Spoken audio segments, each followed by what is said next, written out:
Tirée à 4 épingles, comme à son habitude, la reine a attendu d'avoir 91 ans pour assister à son premier défilé, celui d'un couturier britannique bien sûr, Richard Quinn. Une sortie organisée à Paris par Angela Kelly, la styliste de Sa Majesté, qui a contribué à façonner sa garde-robe, reconnaissable entre toutes.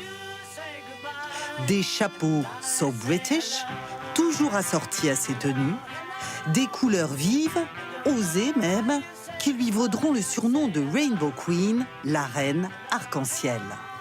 Plus qu'une coquetterie, il s'agit d'une attention à ses sujets qui peuvent ainsi la repérer de loin sans difficulté.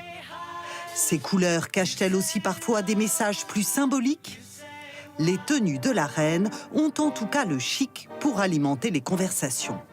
En 1994, son rose fuchsia aux côtés du président François Mitterrand, alors qu'ils coupent ensemble le ruban du tunnel sous la Manche, est perçu comme un signe d'amitié pour le leader du parti à la rose. Même clin d'œil amical en 2011 à Dublin.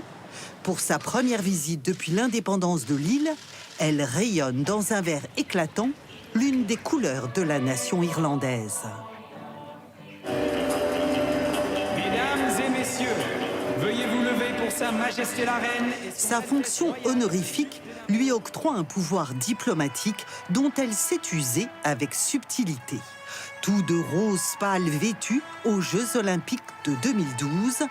Pour éviter tout favoritisme, la souveraine a choisi une couleur qui n'appartient à aucun drapeau des pays participants.